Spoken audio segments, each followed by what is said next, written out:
دوره فرعونها بود، دوره بناهای یاد بود، دوره مالندوزی و دوره بردهداری. همچنان که فرعون بر قلمرو خودش حکم میراند، از ابریها نیز به عنوان برده کار میکشید.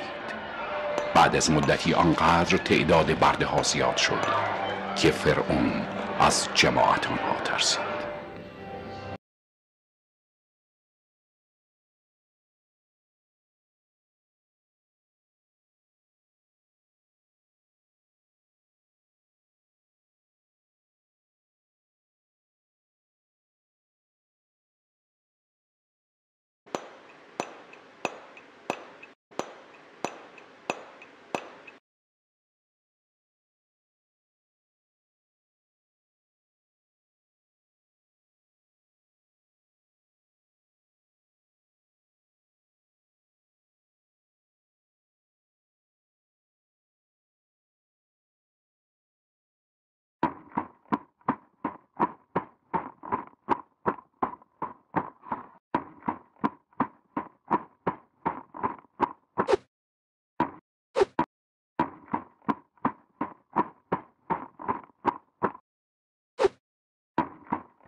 این ابریهای دهاتی، این قوم بنی اسرائیل، ازشون خوشم نمیاد به هیچ عنوان.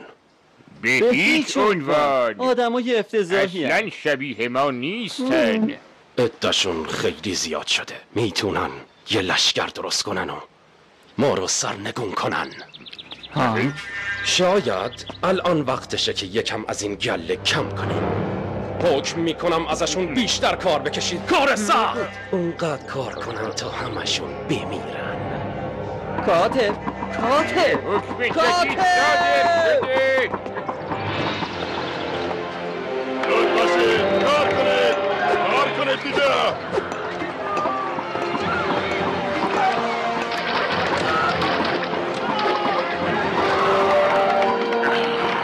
اما برده ها مقاوم بودند و فرعون همچنان از آنها می‌ترسید.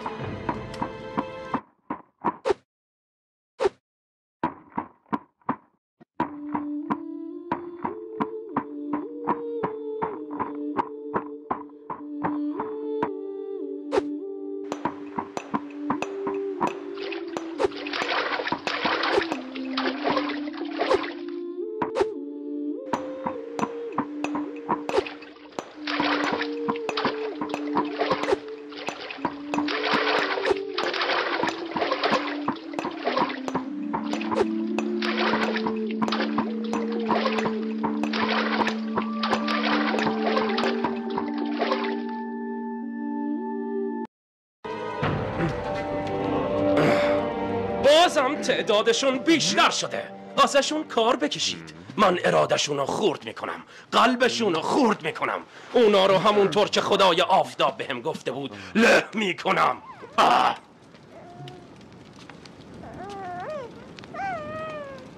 نگهبانا رو احضار کنید، برید و هر پسر بچه ای رو که به دنیا میاد پیدا کنید و بندازید توی رود نیل، بذارید تومه تمساها بشن.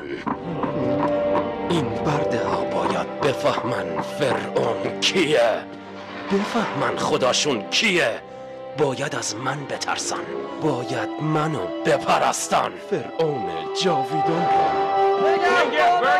نگهبانو!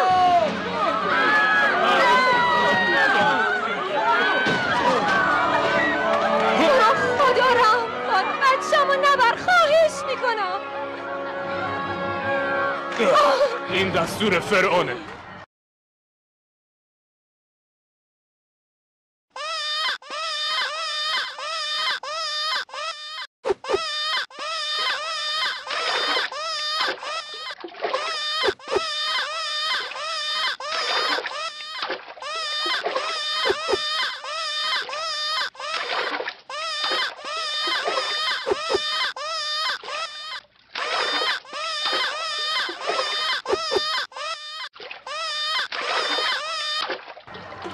اما اراده خداوند برخلاف دستور فرعون.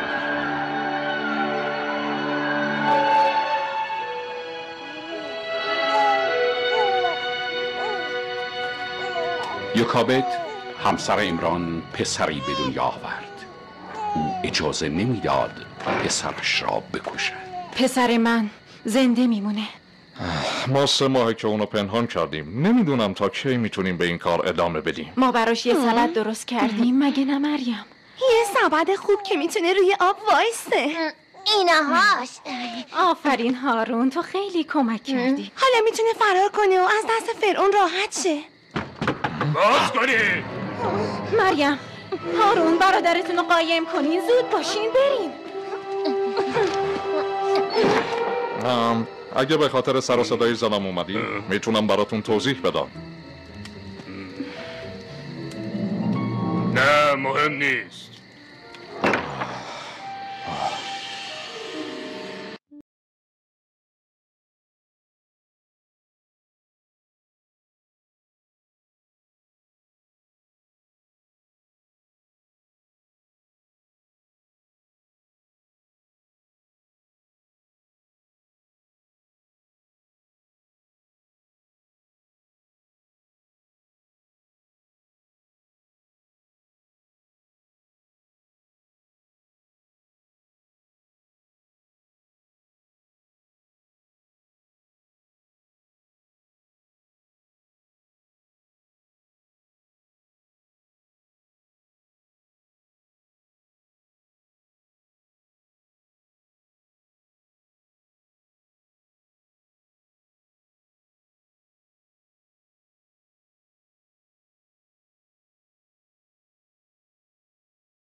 پسرم،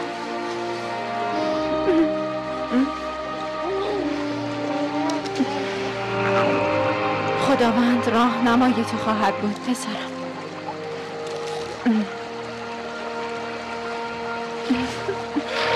هیچ کس حق نداره به برادر من آسیب برسونه.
اون آسیه همسر فرعونه.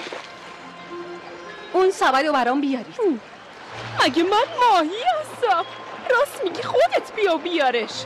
آخه با این سبد میخوای چی کار کنی؟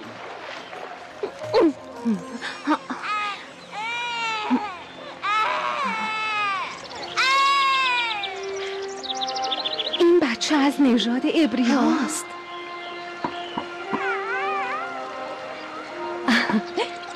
اما الان دیگه مال منه. خدای بچه برام فرستاده. از حالا به بعد اون پسر منه و شاهزاده تمام مردان. چون اونو آب آورده اسمشو میذارم موسی، یعنی از آب گرفته شده. اولیا حضرت. چیه بچه؟ بیا جلوتر، عیب نداره. وای خیلی بامزه است. شما به یه پرستار نیاز ندارین؟ اوه بله حتما، بله میخوام. من یه خانمی رو میشناسم. خب بفرست بیاد پیشم. و این میشه علامت رمز ما.